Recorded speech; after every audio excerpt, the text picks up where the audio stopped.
Good afternoon and welcome to the Meridians virtual celebration of the contributors to Volume 21, Issues 1 and 2, published in 2022. I'm Janetta Candelario and I'm the editor of Meridians and a professor of sociology, Latin American and Latino studies, and the study of women and gender here at Smith College, where Meridians is housed. And I'm also an alum of Smith College class of 1990. Before we begin our program, I would like to thank the Smith College-based staff members who do the critical behind-the-scenes work of materializing the Meridians project, 3 of whom are with us today. Eileen Einbinder, who is our newly hired editorial office manager, Kyla Frazier, who is our editorial office student intern, and Rebecca Connor, who is our Stride Fellow. I also want to thank Jeff Heath of Media Services at Smith College for his assistance in making this webinar work. We begin by noting that Smith College stands on Nonotuck land. We also acknowledge our neighboring Indigenous nations, the Nipmuc and the Wampanoag to the east, the Mohegan and the Pequot to the south, the Mohican to the west, and the Abenaki to the north. As part of our commitment to both acknowledging and addressing the ongoing effects of settler colonialism on Indigenous peoples of the world, in addition to consideration of indigeneity in the spring 2023 issue focused on BIPOC Europe, Meridians has fully devoted 2 forthcoming issues to Indigenous feminisms across the world, which will be published in 2024 and 2025. We consider these preliminary steps toward fuller incorporation of Indigenous and decolonial feminist knowledge producers into the Meridians mission. Let us also remember the 6.7 million people claimed globally by the COVID pandemic to date, and the 660 million who have been sickened by the virus, especially those of us who continue to suffer with long COVID and other side effects. We acknowledge likewise the tens of thousands of migrants, exiles, and refugees of political regimes and global climate change who have had to suddenly leave their homelands on a wing and prayer. May they be welcomed and supported wherever they find themselves.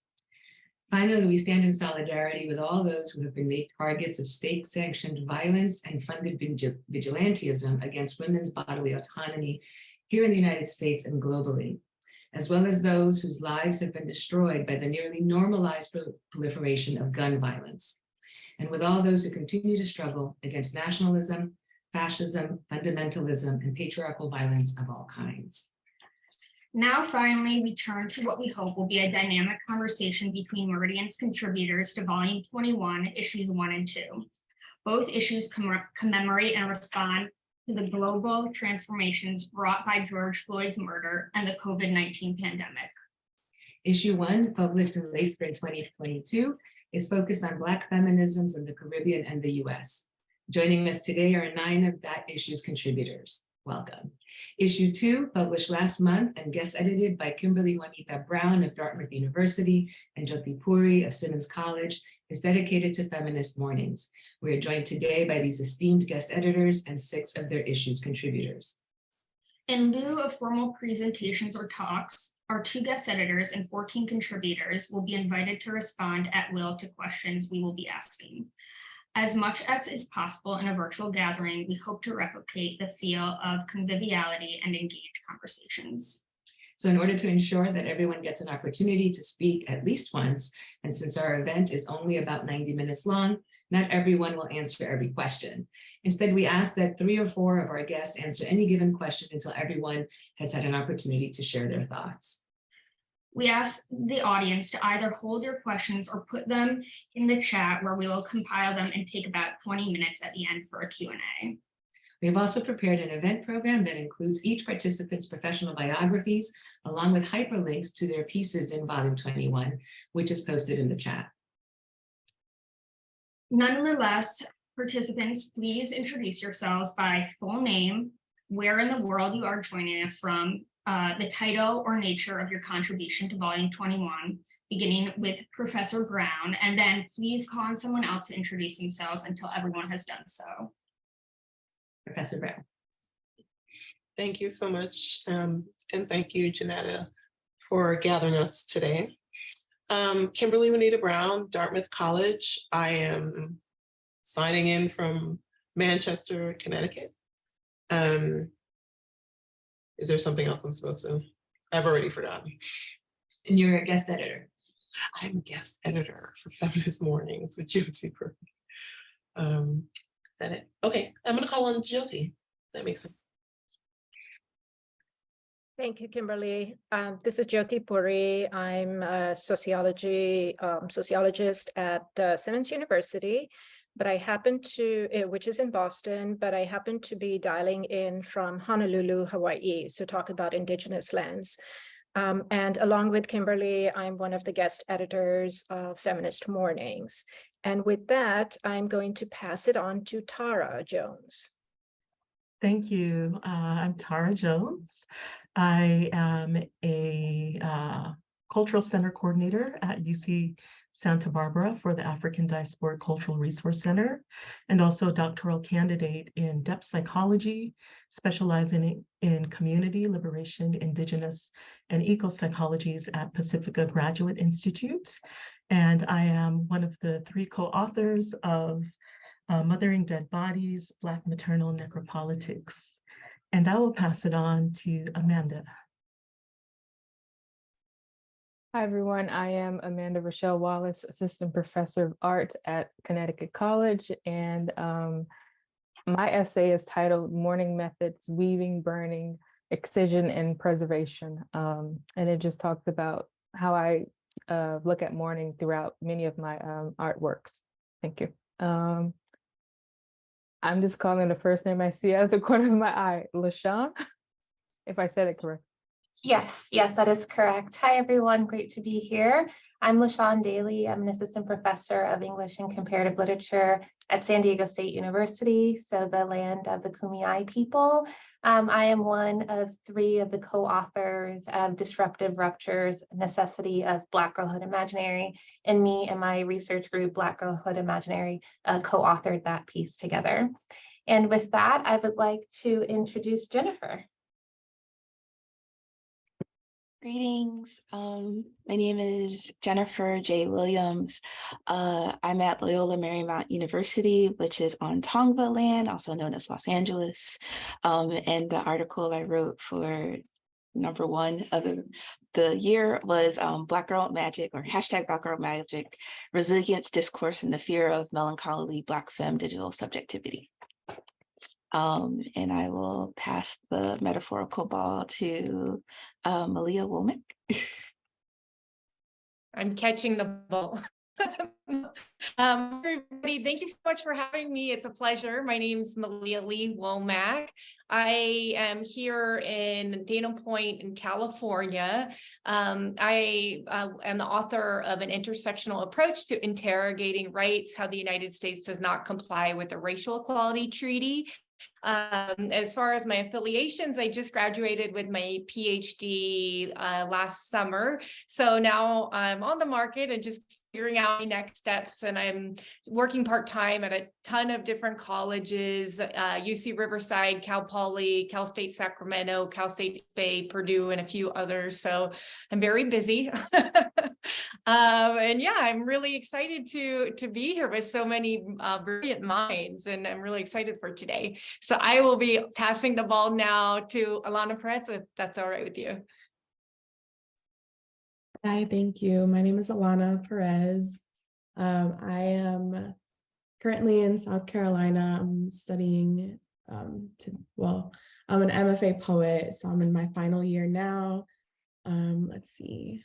The title of my contribution is called Carlota's Hum, an archive fiction, which is basically a historical fiction that follows the true story of an insurrection that was led in Cuba by a woman named Carlota. I will pass it to Nia. Hi, everyone. My name is Nia McAllister. I'm based here in Oakland, California. I am a poet and a writer, and I work at the Museum of the African Diaspora in San Francisco. And my contribution to the first issue is a poem called Consort of the Spirits after Ntozake Shange, interrogating womanhood, womanism, legacy, ancestry, etc. And I'll pass it off to Tiffany.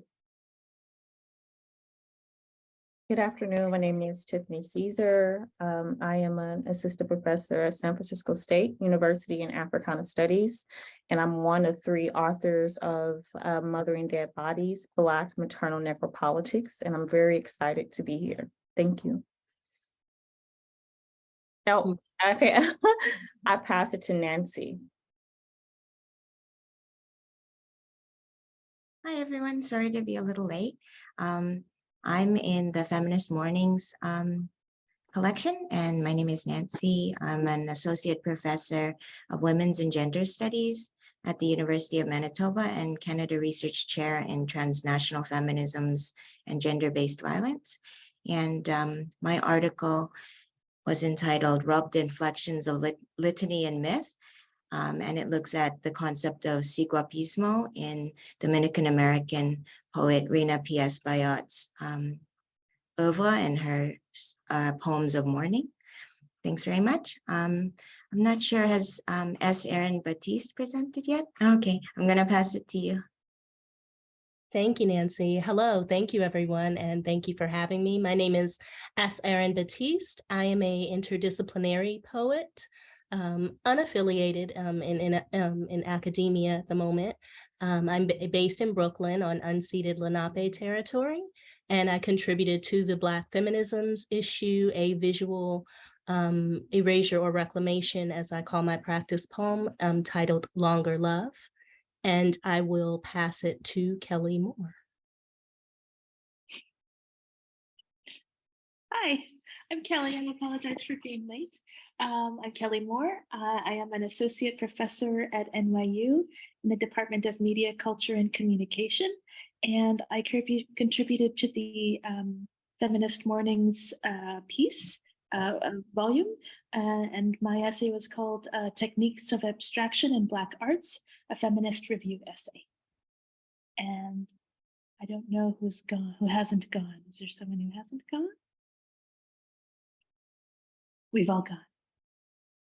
Ah, okay, Laura Lomas. I'll pass it to you. Thank you. So yeah, it's wonderful to be here. And this is so unusual. It's really rare that you get to actually see the faces of all the people that you're in a volume with. So thank you so much for organizing this. It's a wonderful occasion to celebrate. And my name is Laura Lomas, if I'm speaking Spanish. And my essay is Afro-Latina Disidentification and Bridging, Lourdes Casal's Critical Race Theory. I am affiliated with the English department and the American Studies program at Rutgers University, Newark, which is one of the most diverse universities in the United States. Fun fact. And my mom's alma mater. So I love that. So who are you passing it to, Laura? Okay, yeah, so who has not spoken? Anyone else? And Elizabeth Perez?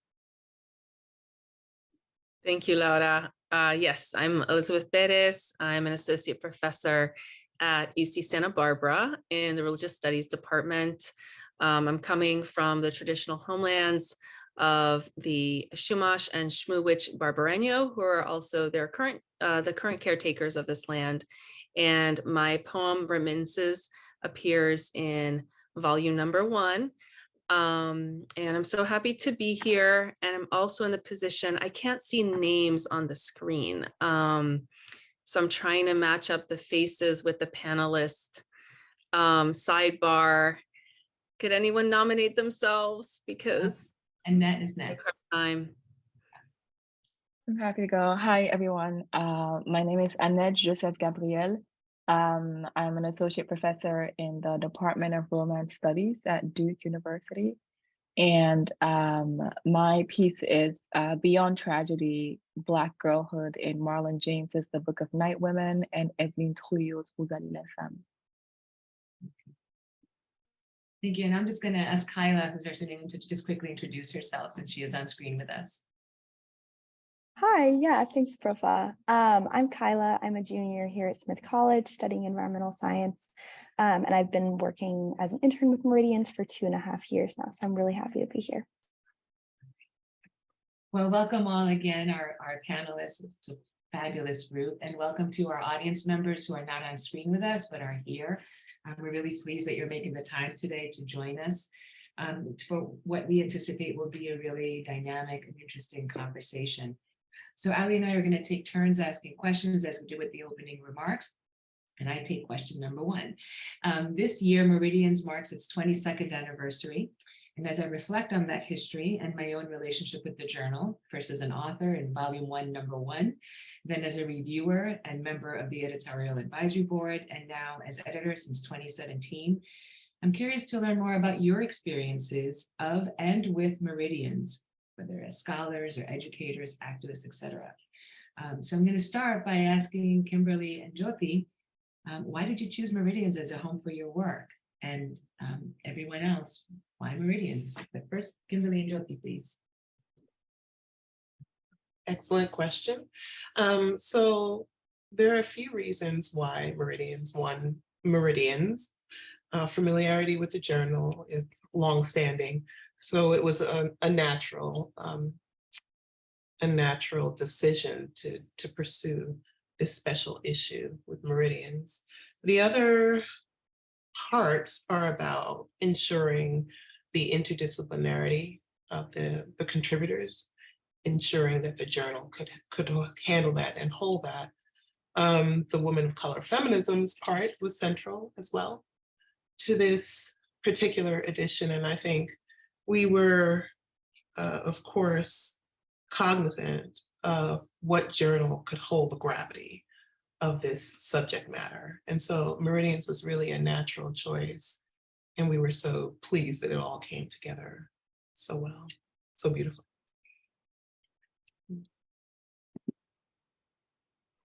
You know, Kimberly sort of captured the essence of it. And the thing that I would add is also the fact that this is one of the few journals that feminist journals that not only brings together race and transnationalism and, you know, sort of centers questions of settler colonialism, but also that you bring together various kinds of contributions, right? Whether it's essays, whether it's personal narratives, poetry, art.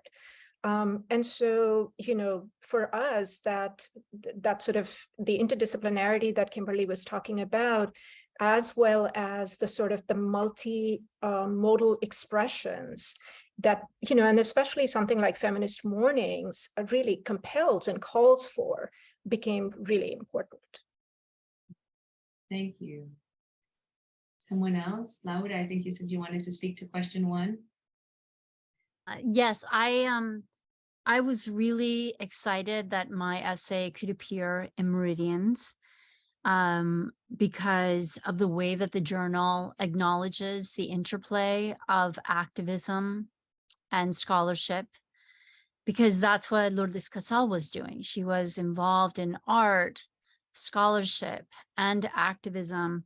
So that seemed like an ideal fit. And I also felt that the journal, its founders, because of their kind of long-term commitment to feminist movements internationally, women of color feminism, they were the people the readers of Meridians are the people I want to know about Lourdes Casal as a kind of pioneering woman of color feminist.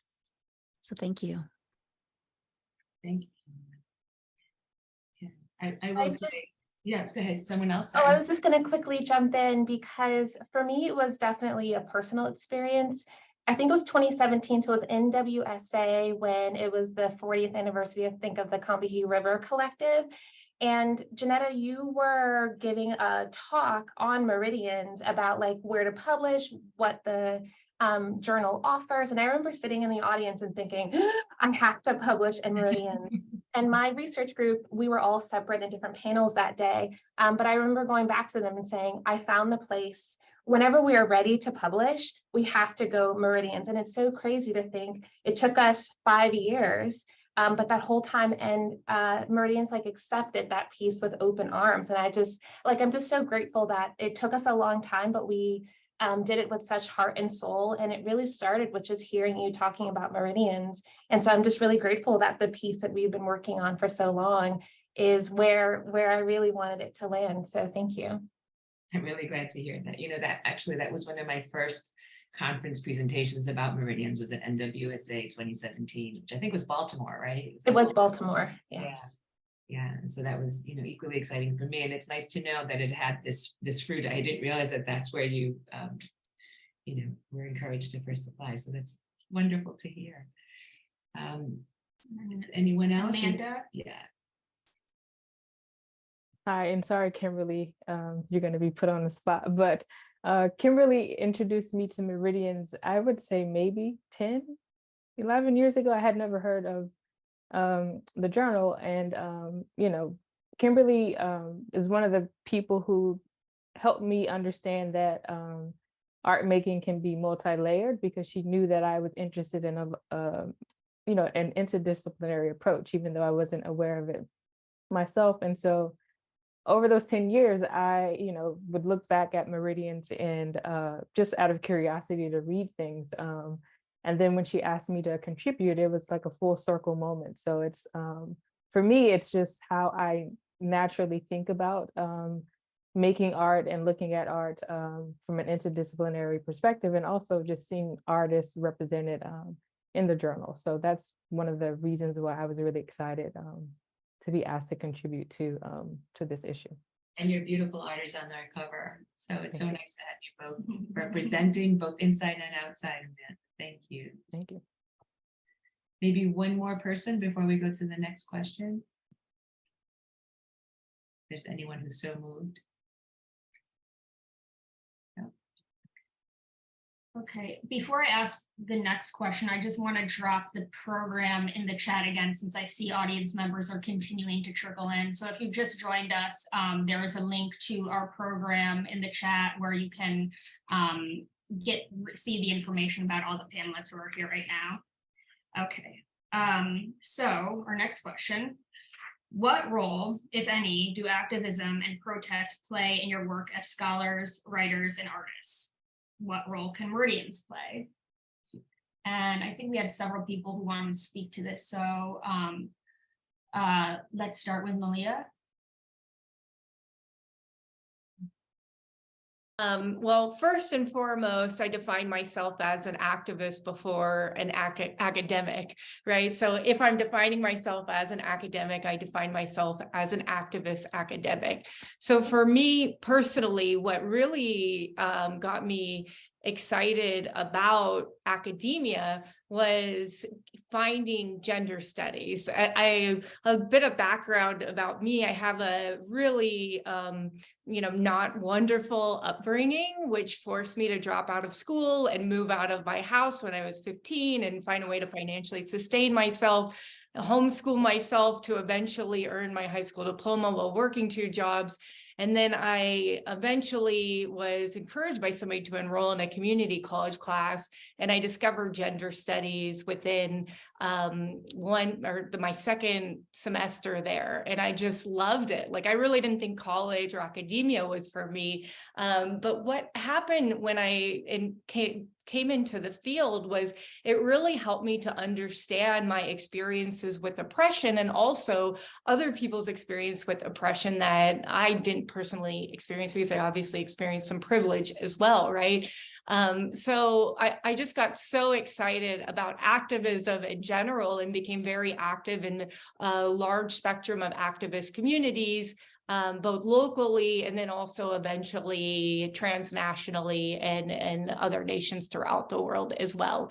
So for me, as I progressed through gender studies, through my bachelor's, master's, PhD, I always had a very strong root in activism as the core component of my work. So I would be engaged in activist communities from the grassroots, but then also unpacking all of these concepts concepts and really, great like theories and ways of re-envisioning the world in my classrooms as well, right? And in my research, in my writing as well. So for me, activism is primary over academia, and it really shapes everything that I do in academia. And now I extend this to my students that I teach by really teaching them how to approach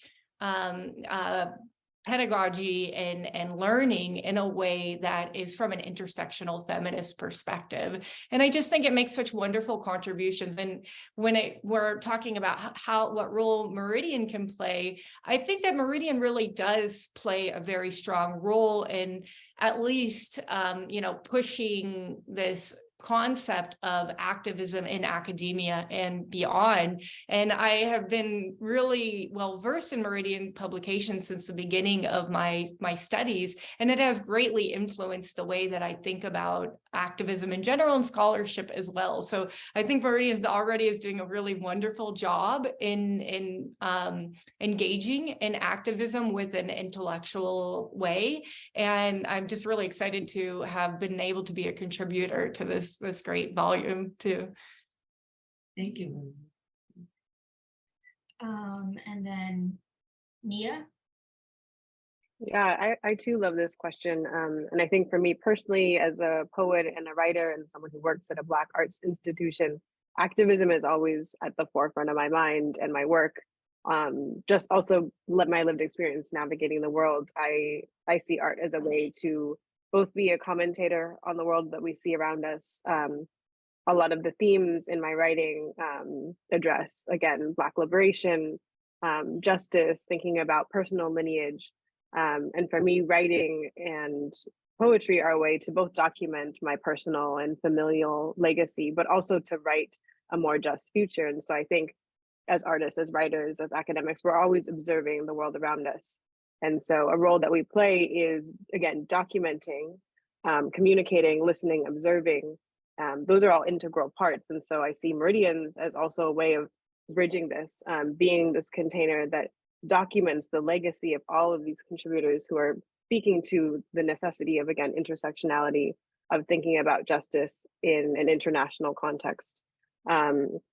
And so I think it's important too that, this is an academic publication, but it also can serve as an entry point because of how interdisciplinary it is for those maybe outside of academia, finding a poem as a way to start thinking about these topics, or for those inside academia, vice versa, expanding the ways that we think about these issues.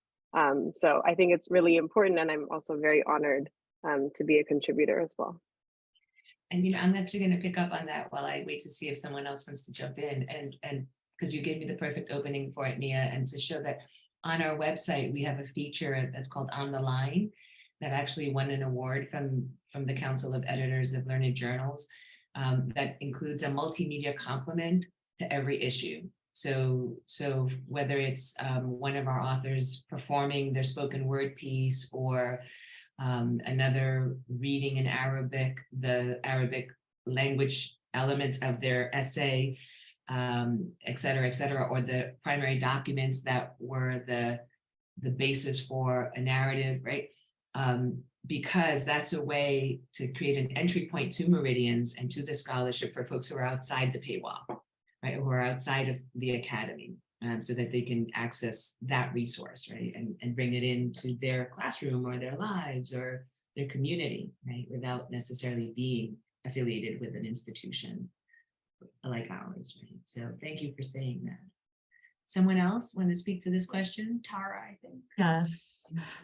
So I love this question because it very much hones in on the nature of the work that my co-authors and I have done in seeking to provide a platform and also a broader audience for the cases of two Black mothers who've lost children to police violence and to what we describe as Black maternal necropolitics. And we not only focus on the mourning aspect of their experience of loss, but we look at it in terms of how they ascend into power over necropolitics through their Black maternal activism. And so we describe activism as being a very integral component of their living through their mourning that is really an ongoing and lifelong process.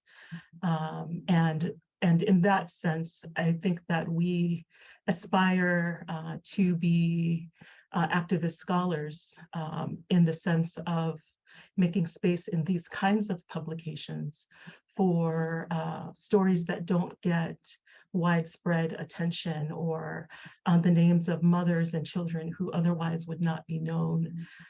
They're not Trayvon Martin's or Tamir Rice's, and I think it's beautiful that they get that notoriety. But I really respect that Meridian creates the space for lesser known Black maternal activists to become known and to also garner support for the various movements that they have begun in honor of their children. Thank you. Yeah, and I'll say also, going back to our website, that we have a solidarities tab with that same spirit in mind of showcasing and making available those movements and the projects and organizations, community-based and otherwise, that support them. So I'm going to go to the next question. And Ali, could you drop the on the line tab in the chat while I read this question, if possible? So although both issues of Volume 21 are timely responses to the global pandemic and broader global responses to George Floyd's murder in 2020, the nature of journal publishing means that months, sometimes years, pass from the point of submission and acceptance to the point of publication, as several of you well know. As we approach the third anniversary of these two major historic events, the pandemic and George Floyd's murder, how are you thinking about your pieces differently now? In other words, 2 years, 3 years, perhaps even longer from the point at which you first conceptualized your work to this point. Are there things you would change, expand upon? How does it read to you now? How does it look to you now?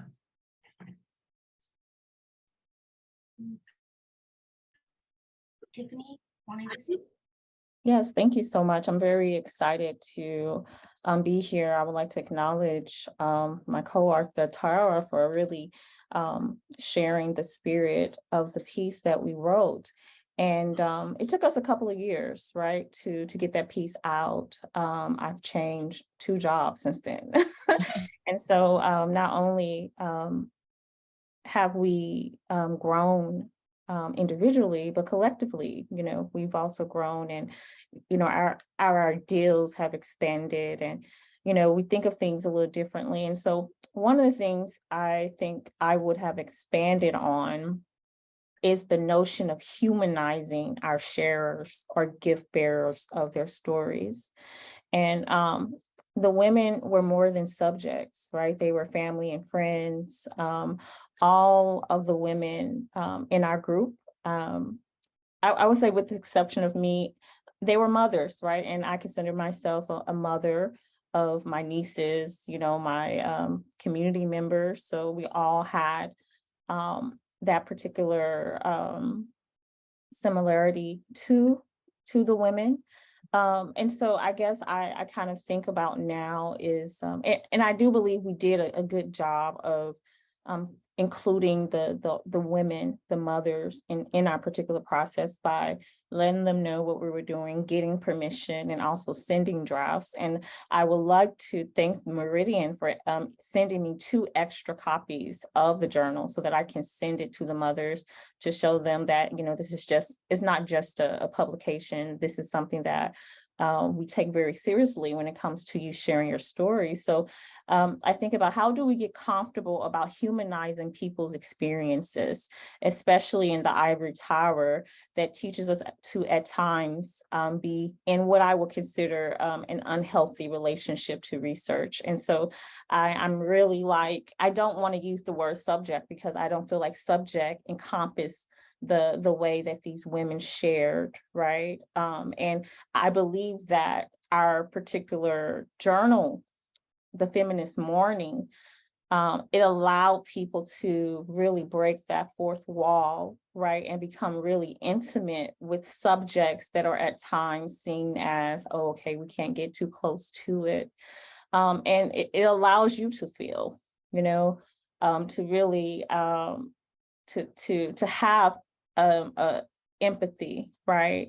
To care, right? To me, this was a form of care. When you share someone's narrative, when you share someone's story, you are responsible. And so we also had to make sure, as we were writing this piece, how do we honor these women, but how are we being responsible to their narrative?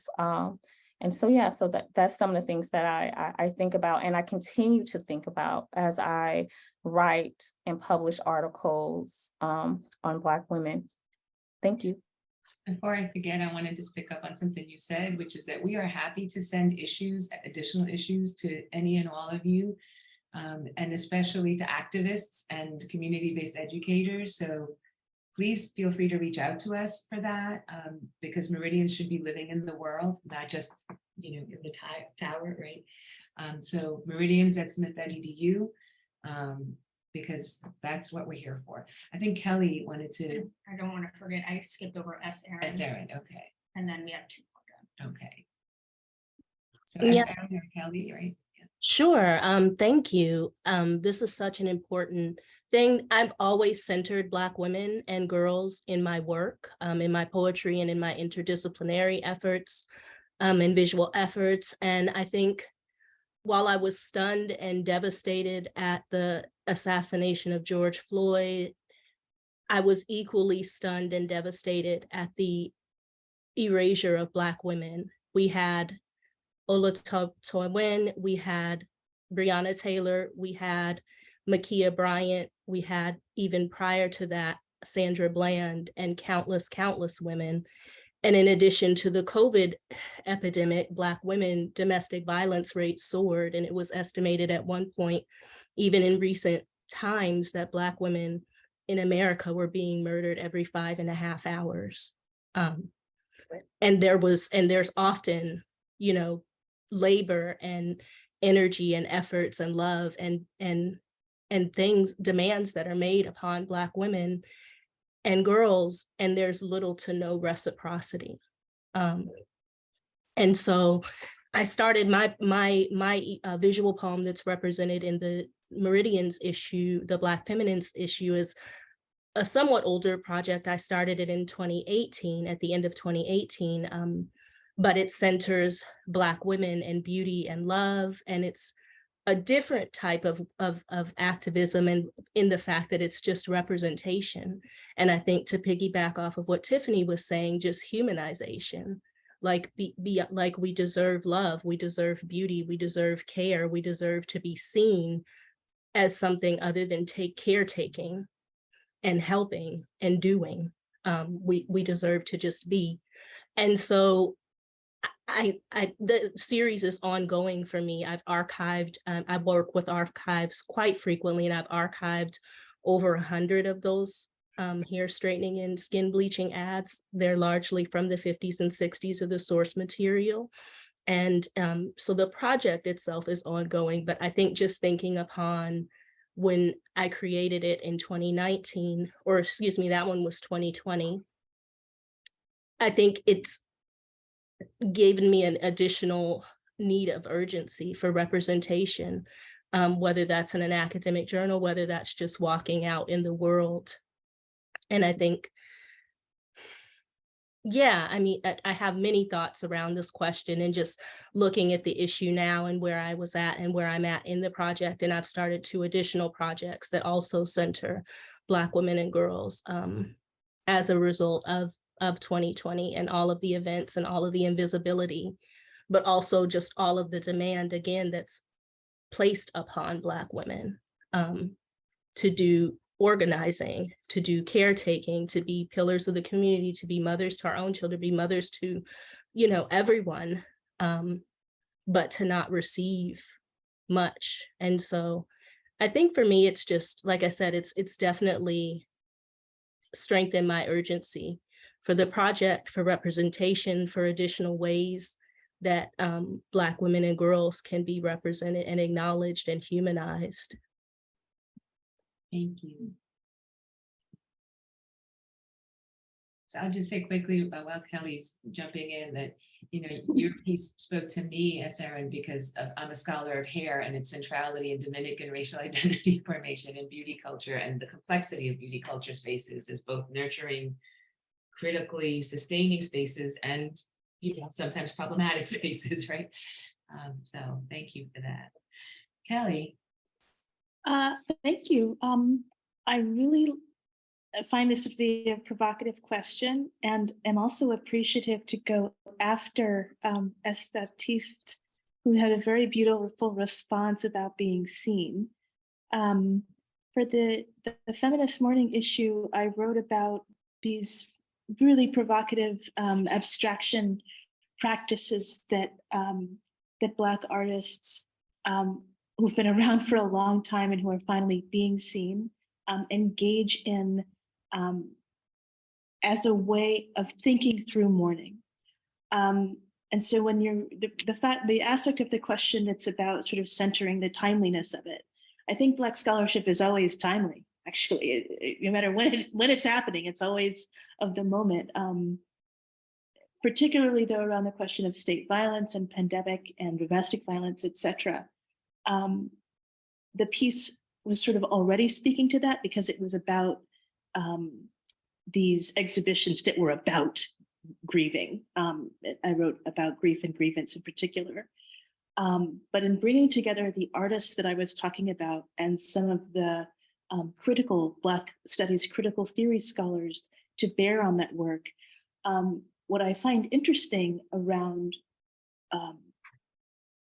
how I might change it, how it might be different today, I think about how these artists have finally gotten the recognition that they deserve in terms of fellowships, commissions, museum shows, and how controversial that has been, how controversial the success of Black artists has been because of the ways that they have not necessarily, in the eyes of some, challenged the museum system enough. And I think that's a super interesting debate, political debate. And your question really makes me kind of realize that if I had really taken that up more in this essay, I think it would have been a real interruption. I think there would have been a real disjuncture, and I'm not sure how it would have played, and I'm not sure, I think it would have almost come off as two different essays. I think that Meridians is a journal that could have handled that, which is really something wonderful that it's to the journal's credit about that. But as a writer, I really, to really engage that question and to really think about the money making, the fact, as Tiana McCloudon, who's, another one of these, super busy artists who's gotten all sorts of recognition, Simone Lee, who, won the grand prize of the Venice Biennale, to imagine the ways in which, they are kind of saying, listen, there's no clean money. What, you wouldn't dare to ask this question to non-Black artists. The question just has such a different valence. I think it would have been a real interruption. And I think I'm really glad that you asked the question, because it's making me think about what it would mean what it means to approach that question, which many scholars are actually doing. But I think for the essay, my contribution, it would have made the piece sort of two different pieces. It would have been a real challenge to so that just means you have to send us something else, Kelly. And it's 10:46. I'm sorry. Right.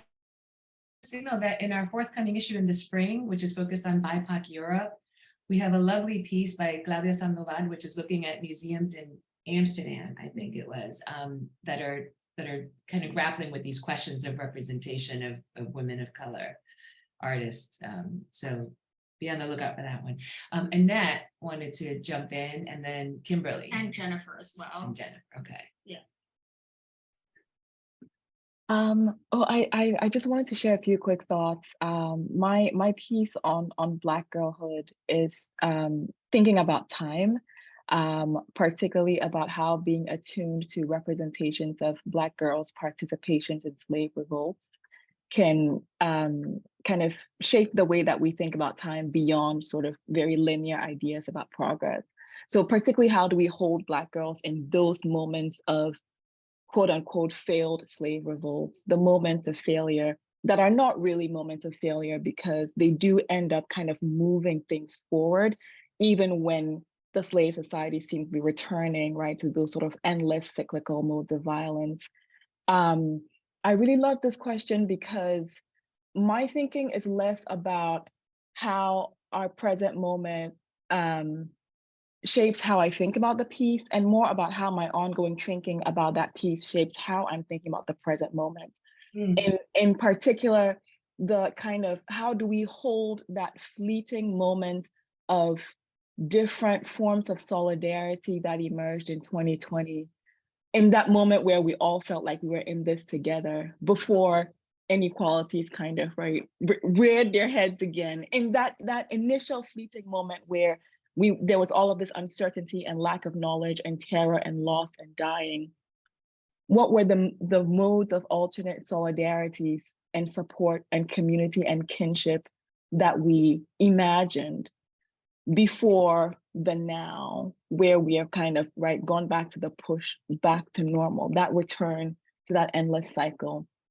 And so I've been trying to think a lot about how the disruptive things that Black girls do in literary representations of who they are, but also in their historical kind of participation in these moments of terror, or encountering these moments of terror, can help us to think about how we might hold on just a little bit longer to what I see to be those really productive moments of support and kinship that we initially cobbled together in the face of something just as terrible. And that now seems to be maybe slipping between our fingers again. So I know it sounds a little bit bleak, but I also find hope in those moments, right? So I'm just thinking about forms of mutual aid that popped up online in the early moments when people couldn't go to work, when we were all kind of on lockdown, right? So just kind of those things, and to think about how those things might continue to have an afterlife even now. So yeah. Thank you. It was a beautiful reframing of the question. I appreciate that. Kimberly and Jennifer, right? Yeah, I just wanted to quickly note that Feminist Mournings is dedicated to Bell Hooks. It's the anniversary of her death. So all of the comments so far, Tiffany's, Erin, Annette, Kelly's, all speak to the kind of the bracketing between, your presence of life, your productive life, and then, the kind of casual indifference with which a lot of people greet violence against women, and then also how Black women have to hold all of that in the same space all the time. And so along with the dedication to Bell Hooks to kind of frame Audre Lorde through this entire, issue, was also important to us. But it felt like, to the question, which is a really great question, it felt like we were always moving in real time against the kind of vagaries of how people have to live their lives, as it has been commented on, have to live their lives in the moment with no guarantee of tomorrow or the day after that. So it felt like, when I said that, Meridians could handle the gravity of this special issue, this is really what we were talking about, because everywhere we looked, we saw different groups attempting to negotiate the space between mourning and memory with necessarily no option for that kind of expression. So it felt like, holding Hooks and Lorde together to hold the issue together was the right way to try to do that work. Thank you. Sorry, I'm a little blown away. Okay, Jennifer. I want to thank everyone here for the conversation. I hope I don't go too far left, but I think I appreciate S. Arian Baptiste and Kimberly, because at least for my piece is about the use of hashtags, as well as the use of how Black women use hashtags for memory, for the archive. And I guess over the last 3 years, it's been frustrating for using social media as kind of my textual base, because social media keeps changing and it is frustrating AF. Not just because of the ephemeralness of it, but also because of how corporations are using this platform in order to manage how we make memory. And so remember, like, you know, Trayvon and stuff in Black Lives Matter, that was the thing. We were all going to come together and use social media. We were going to use this as an activism space. We were going to use this as Black cultural space. It was great. And now Elon Musk has got Twitter, and now like everyone's like, well, that's the end of that platform. It's all dead. But then for me, I'm like, well, now it's going to be harder to go back in time where all this content of our lives are stored.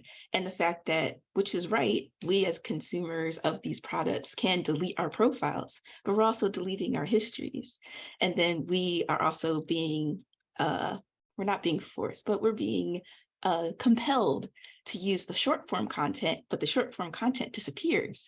So it's like very much frustration of like, could I have even written the piece if I like had waited 2 years? Because the data from it might have just been gone, to even think of like, what is, you know, people talking about Black girl magic previous to a certain time. And the longer we get from these kind of pastscapes of the beginnings of social media, the less information we're starting to have. And so I'm worried for the digital archive and the landscape that we all kind of participate in that holds so much of our current memory, and what we're going to do with that in the future. That's it. Yeah, that's a really historical problem, right? In every sense of the word. Allie. Okay, so moving on to our next question.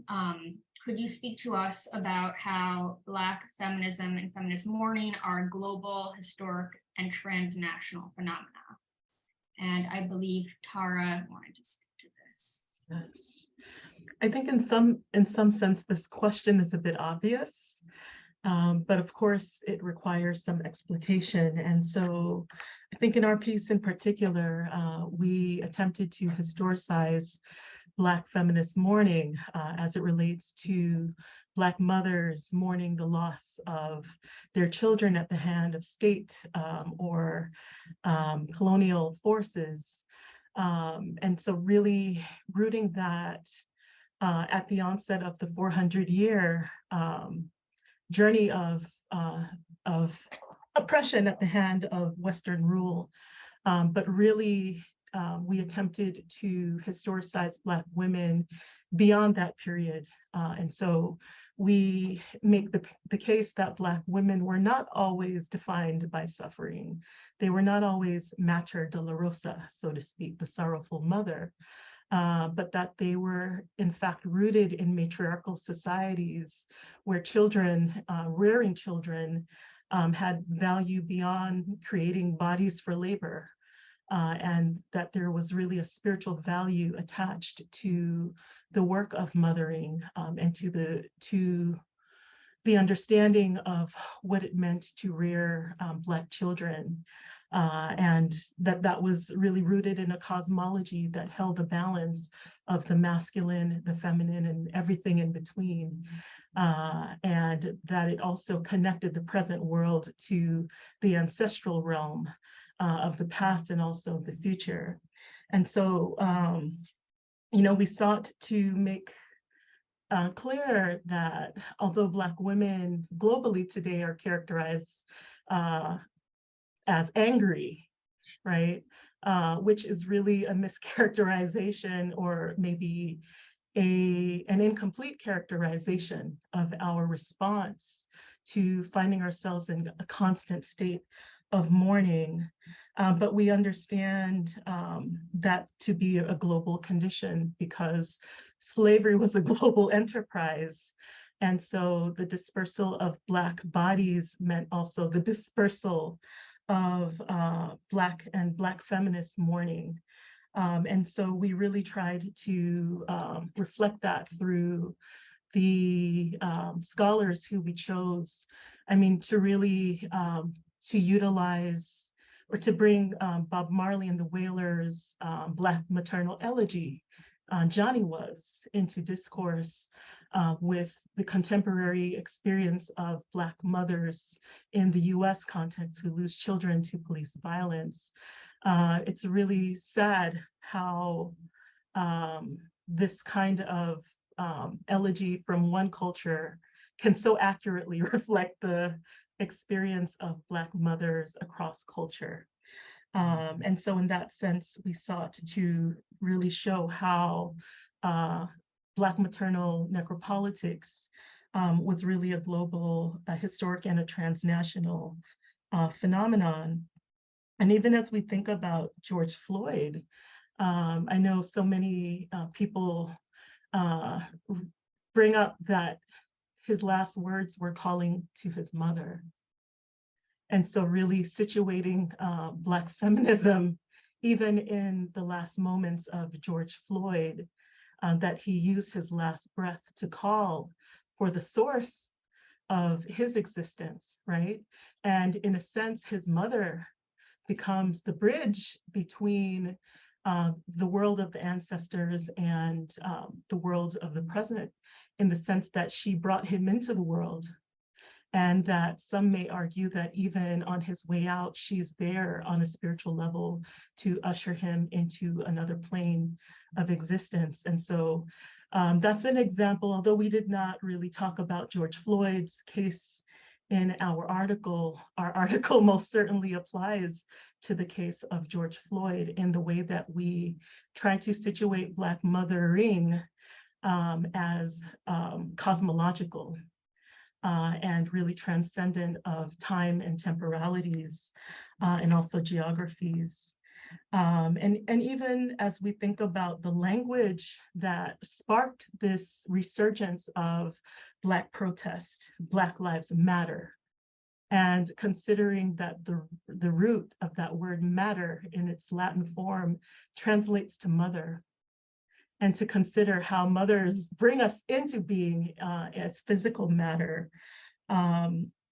These are some of the conversations and sort of the thinkings that really got us to think about the spiritual processes, the hermeneutic process that Black mothers go through by falling into this abysmal place of grief and mourning as a consequence to the loss of their children, and how, as Edouard Glissant, one of the Martinican philosophers who we invoke in our work, describe this place, which is not only a place that Black mothers find themselves in, but any Black people who are suffering oppression, we find ourselves in this abyss that Glissant describes as a womb abyss.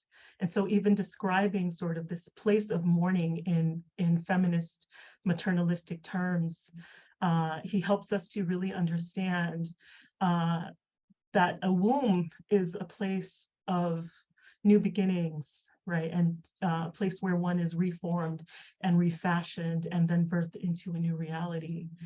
And so these are just some of the things that come to mind as we tried to bridge the feminist mournings of these Black mothers with their activism, right? That is a part of their healing process, but is also a way of continuing the lives of their children, who for them continue to exist even if they, in the physical sense, exist only as dead bodies.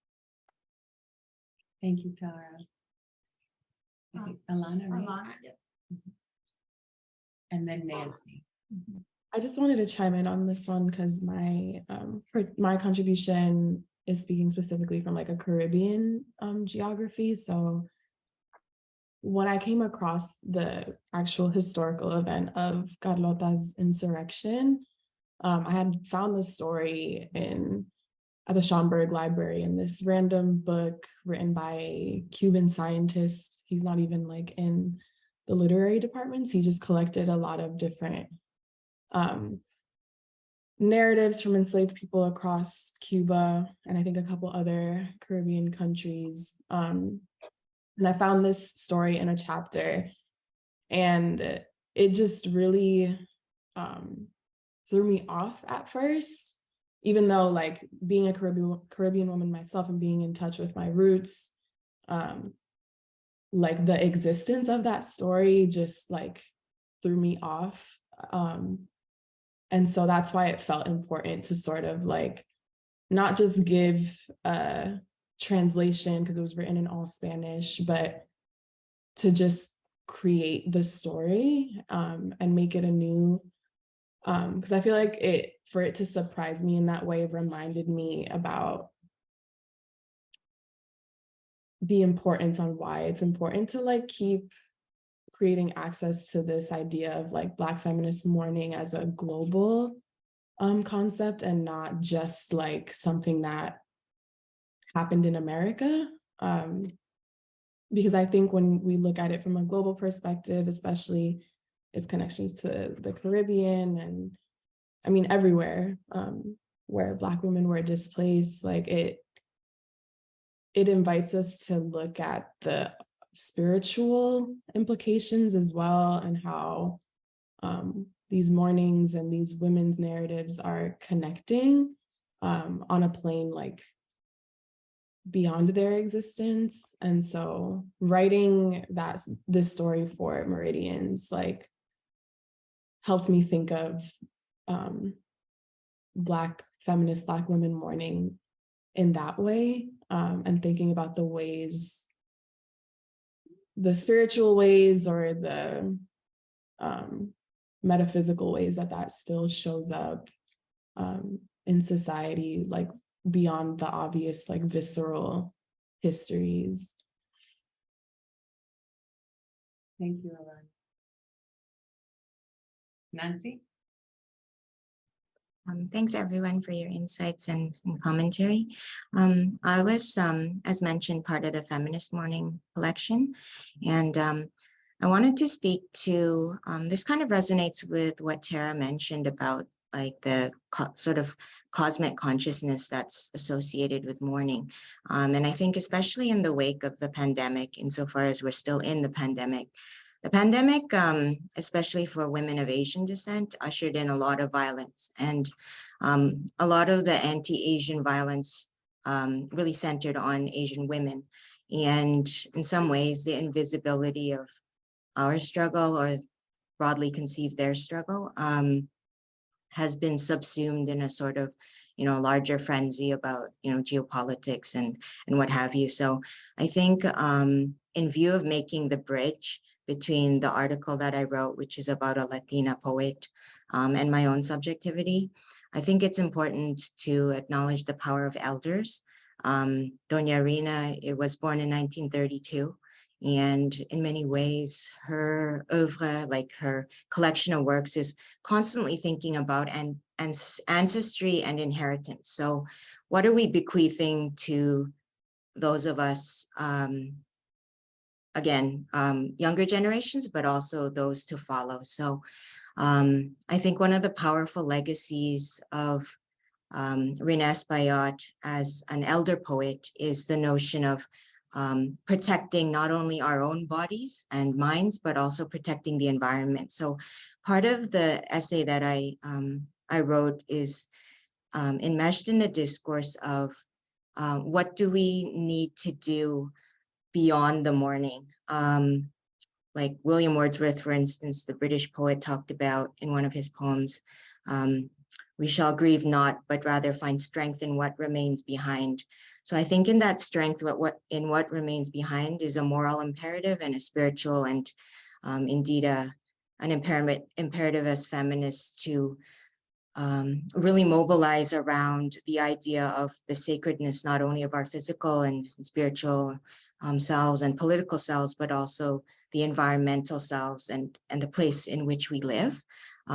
So I know I'm trying to like connect a lot of different threads here, but I think the respect of elders and the respect of what they can give us really sort of traverses the larger discourse of what has gone and what will come. Thanks. Thank you, Nancy. Staying with the global for a minute, both the United States withdrawal from Afghanistan last year and the powerful protests triggered this year in Iran in response to Gina Amini's death while in police custody, which some have called murder, has inevitably resurfaced longstanding claims from the US and the West about Global South's women and girls' unique vulnerability to misogyny and patriarchal violence, claims that are driven by racist, imperialist, and settler colonial ideologies. How does your work, whether scholarship, teaching, service, activism, or art, engage with and counter these ideologies and their claims? Elizabeth? Thank you. So my work in the journal in number 1 of the 21, volume 21, is in large part a kind of, I think, product of an autoethnographic exploration of the ways that misogyny and patriarchal violence express themselves in familial relationships and generational trauma, in the inability of men to connect with each other, cisgender men, and their sort of ways that they are projecting certain kinds of racist, settler colonial ideologies onto the actual people in their lives, the women who inhabit their everyday.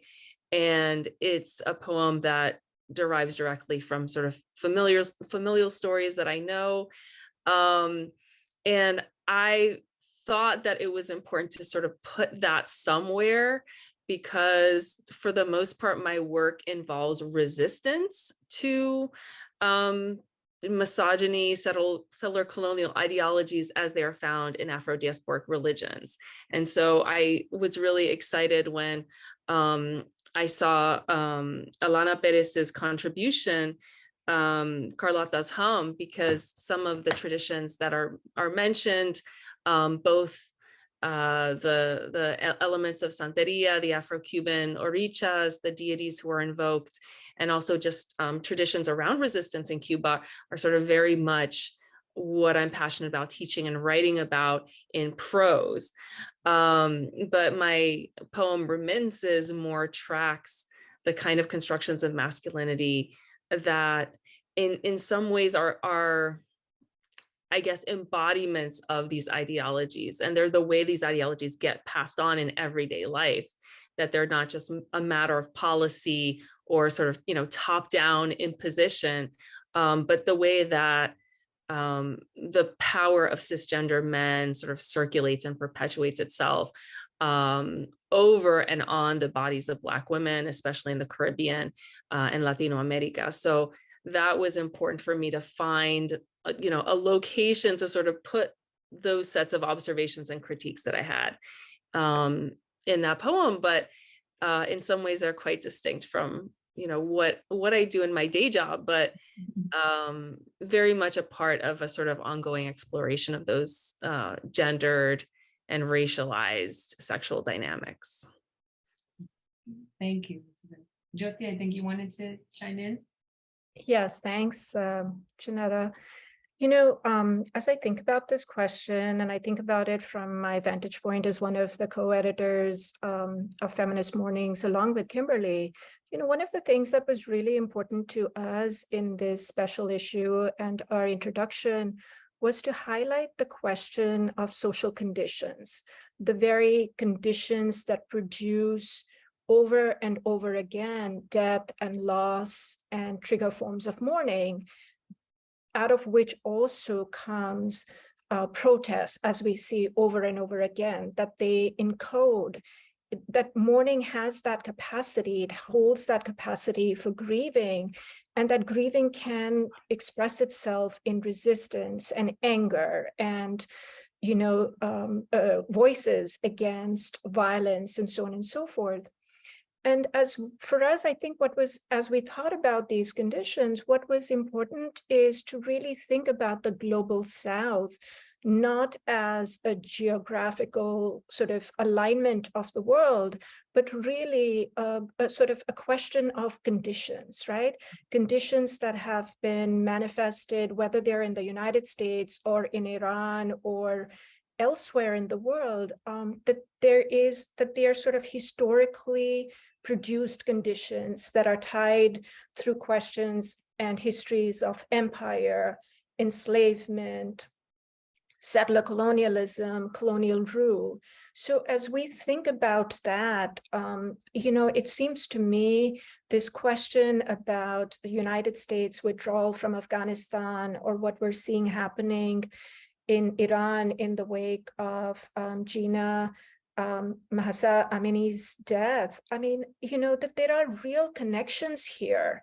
And those connections, those threads, I think, are so important for us to hold and to sort of insist on the point that women in the global South, or people in the global South, howsoever, whether it's trans women or trans men even, how people are positioned in the global South, we have to think about it in terms of these interconnections, right? And refuse these kinds of dichotomies about violence over there versus violence over here, or loss over there versus loss here.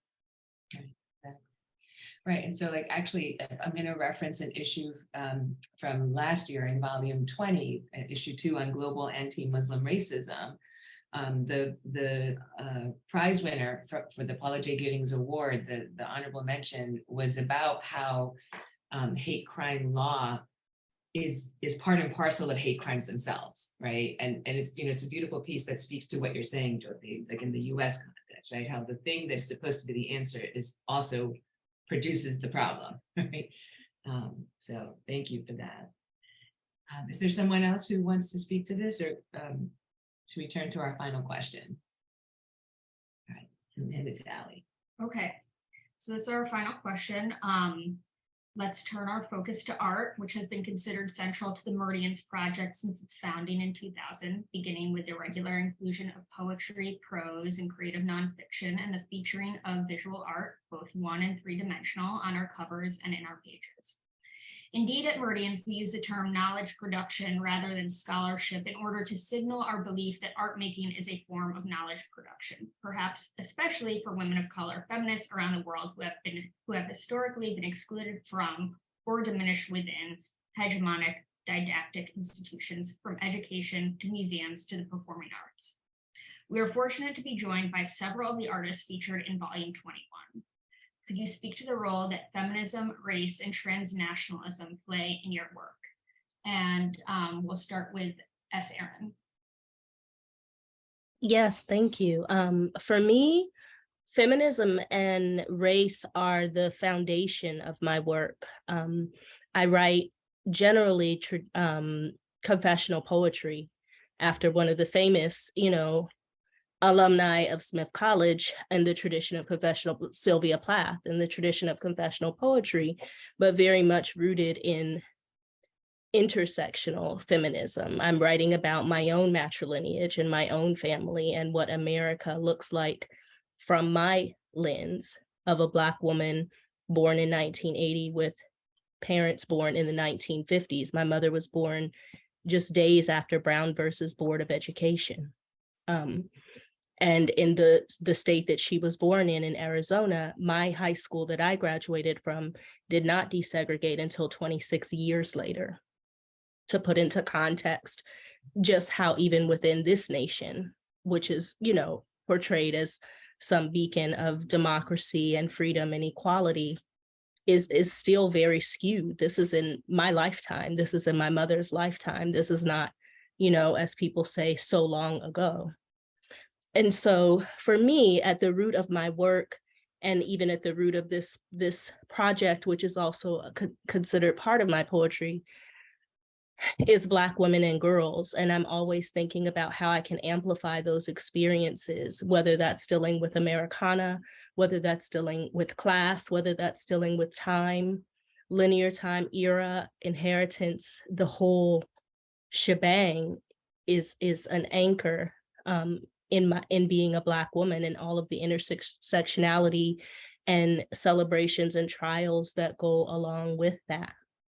And so I'm so grateful to Meridians for holding space for this work and for this project. It's the third of a series that is ongoing.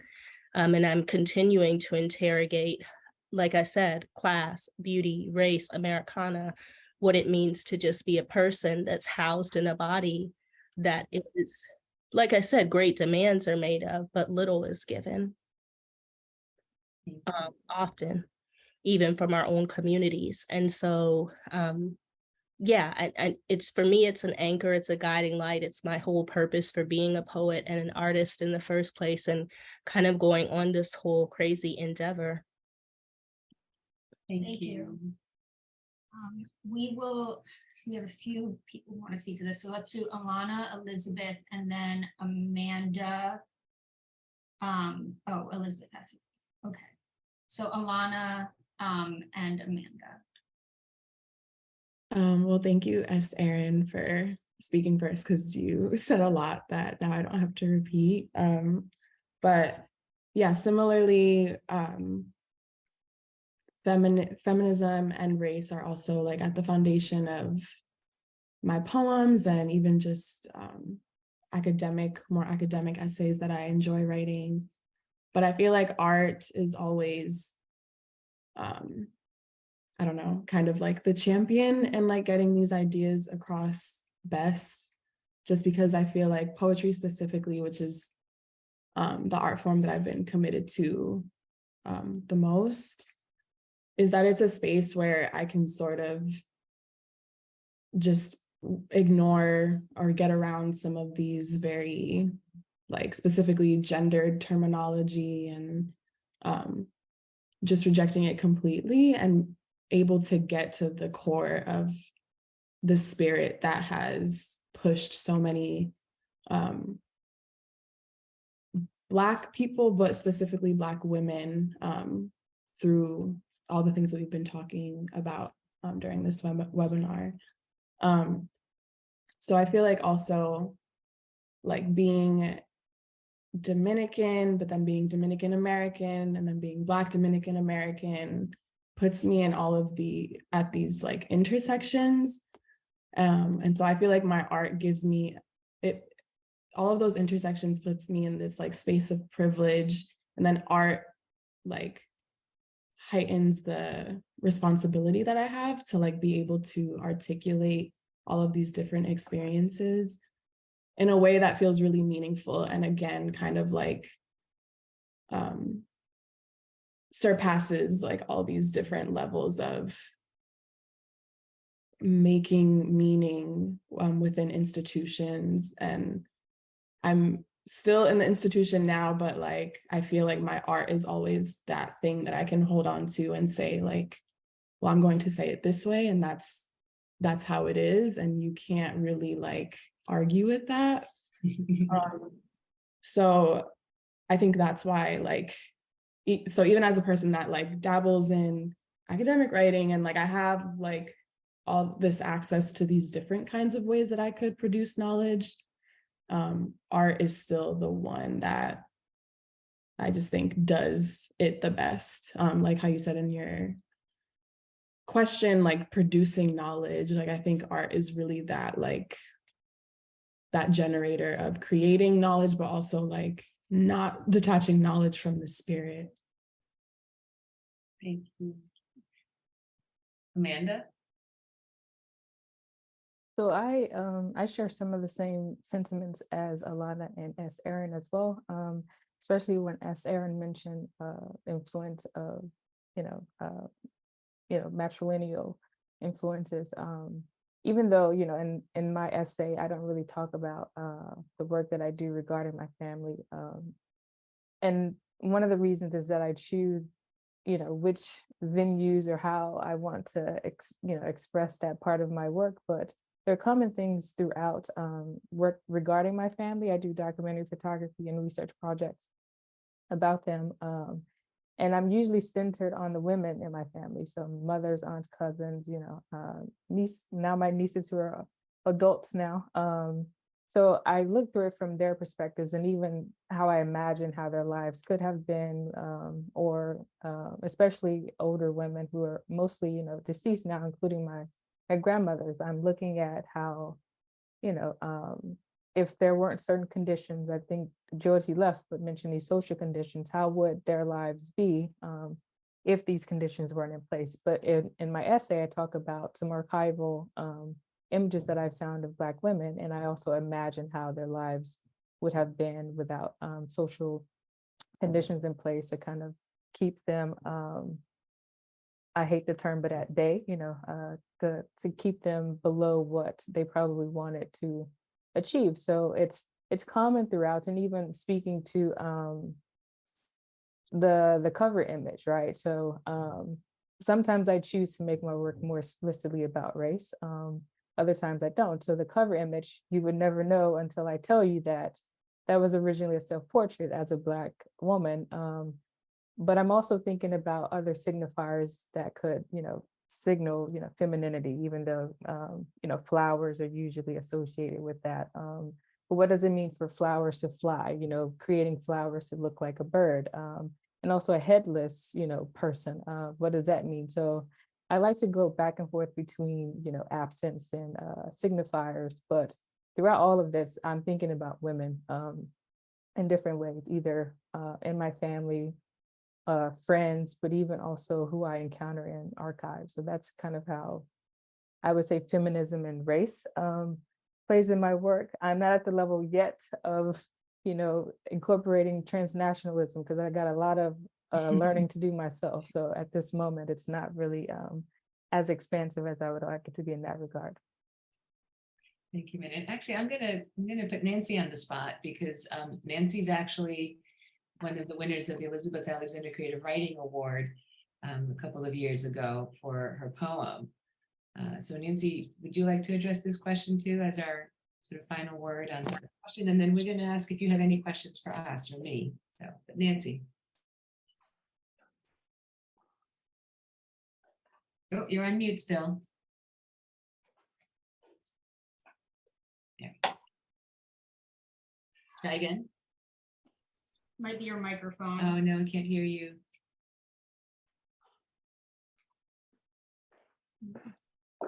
Oh, now can you try it? Yeah, I think your microphone isn't working. Okay. Yeah. Oh, that's unfortunate. Okay. All right. So we are making excellent time. Do any of you or any of the audience members have questions? I didn't check the Q&A. I don't know if there are questions there for us. I just had a comment, kind of mentioning, I kind of stepped out for a moment, but I think people were talking about their art and their contribution. And so in my piece, our piece, I was able to include a tree woman that I drew, and with the encouragement of my wonderful co-authors, right? We are interdisciplinary in scope. We're a scholar, artist, activist. And so in that particular piece, I think I called it Cynthia's Song. Cynthia is the name of my mother. And for the last couple of years, I've been really drawn to drawing trees. And then it just kind of morphed into Tree Women. And so it's something about a tree that really moves me. It's rooted, right? It's this ideal that during any type of like weather or catastrophe, a tree that is strongly rooted would not be moved. And then there's this particular ideal of transformation that occurs within the season. So for example, fall, we all know that the leaves change and they fall off and it's bare, but come again, right? You know, springtime, we're going to see flowering, we're going to see greenery. And I wanted to embody that in that tree woman that I created for our piece, is to show kind of like what Tara has already explained, this ideal of ascension, right? This ideal of transformation, this ideal of continuation despite, right? And starting with the blood at the roots, to say that, yes, this is what happened. You know, this is the activation, right? This is the activation point. But once they're able to go through this moment, both the women came to a point where it became more. It wasn't just about them anymore. It became a movement. It became about other mothers, other women of color, who are also experiencing this form of Black maternal necropolitics. And both of them created these organizations in which I am calling or displaying as the flowering, the new leaves, right? They're coming from the roots of the blood. And so it was really personal to me. And I'm very grateful for being able to share that piece, because now I'm at the point where I am joining my art and scholarship together. And when you're a traditional scholar, to do that is kind of like taboo, but I'm so happy to be a part of an anthology where the scholar and artist are able to do that, and it's normalized. Thank you. Thank you for that. I think that's actually a lovely place to end, unless there are any other questions or comments. I want to thank you all again. I know several of our panelists have had to go already, but I want to thank each of you for the contributions that you have made to Meridians, first and foremost, in terms of your beautiful pieces in volume 21, but also the contributions you've made in this conversation. It's pretty much everything that was said was so moving and thoughtful, and I really appreciate it. And it will be shared on our website, so this recording will not just disappear. It won't be ephemeral in quite that way. We're going to archive it and make it available. I want to encourage you all also to, let your networks know, and to think about maybe it could be of use in a classroom or in an organization or whatnot, right? Because there's really just a level that is available in this conversation that amplifies what's in the text, right? And that's always the dynamic between the page and the voice. So thank you all again. I want to thank especially Jyoti and Kimberly for coming to Meridians with the proposal for this issue, for shepherding. A lot of work goes on behind the scenes, a lot of meetings, a lot of conversation. I want to also acknowledge that they were not able to publish everything they would have wanted to, because so much was submitted that was beautiful, publishable work, but we are constrained by budget in terms of number of pages. So, just know that this is a fraction of the work that was sent to them in response to their call, because of not only their standing in their fields, but the respect and esteem with which they are held by all of us. So, and then I want to thank the folks who were in the issue that I guess I did it in-house, the Black Feminisms in the Caribbean and the US, which are my particular fields of work and commitment, especially. So thank you all again for coming. Thank you for the work you do and for being part of the Meridians Project and larger community. And I wish you all a wonderful end of the 2022, and may 2023 bring us much better than what we've been getting of late. Okay. All right. Be well, all. Thank you again. Thank you so much. This is wonderful. Thank you, everybody. And thank you for organizing this as well. Pleasure. It's fun. Thanks, guys. Thank you for doing this. Adios. Best wishes.